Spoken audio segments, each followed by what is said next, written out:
बुढो म यस्तो बजार गएर आउँछु है। यति राम्री भएर बजार के भयो त? हुँदैन हुँदैन हुँदैन हुँदैन हुँदैन जमाना कति खराब छ केटाहरूले आँखा लाउँछन् यो बाल यस्तो मिलाएर जाने यो बाल निकाल अनि यो चस्मा लाएर के बजार हिँडेको चस्मा निकाल यो फाल अनि यो लिपस्टिक लगाएको देख्ने बित्तिकै त केटाहरू पछि लाउँदैन यो मेटा हो यो मेटा यो अनि यो मेकअप कति धेरै भयो केटाहरू त मेकअप देखेरै त पछि लाउने हो नि हल्का कालो लगाइदिउँ जमाना खराब छ क्या बुढी केटाहरू कस्ता जस्तो पनि भेटिन्छन् मान्छे बाटोमा हो यस्तो कालो यो कालो लगाइदिएपछि यो अनि यो हेर त कपडा कति राम्रो भयो यस्तो राम्रो कपडा लगाएर जाने हो यस्तो राम्रो कपडा लाउने जाने बित्तिकै त केटाहरू कति पछि लाउँछन् रोक हल्का यो माटो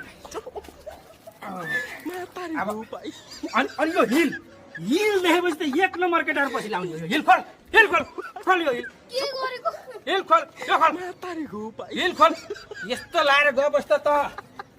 भागिस भने भोलि बिहान यो चप्पल लाग यही लाएर जानु त यस्तो लगाएपछि बल्ल सुरक्षित भइन्छ कसैले तँलाई नजर लाउँदैन ल लगा यो लगा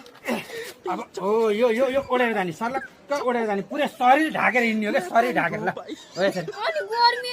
गर्मी भए पनि केटाहरूले नजर लाउँछन् भनिरहेको छु हो यो पुरै ढाकेर यसरी हिँड्ने यसरी मुख पनि अझै लुकाए हुन्छ अझै रुकाइ 1 मिनेट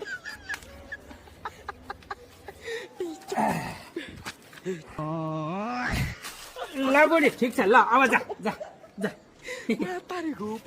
यति देखेपछि चाहिँ अब कसैले नजर लाउनु के यही तपाईँहरूको बुढी पनि धेरै राम्री छिन् अनि यसो बजार जाँदैछन् भने उपाय है अरे मलाई थाहा ल बुढी जा गयो नि जान्छ त तँलाई कसैले नजर लाउनु अब म पनि ढुक्क भयो घर बसेर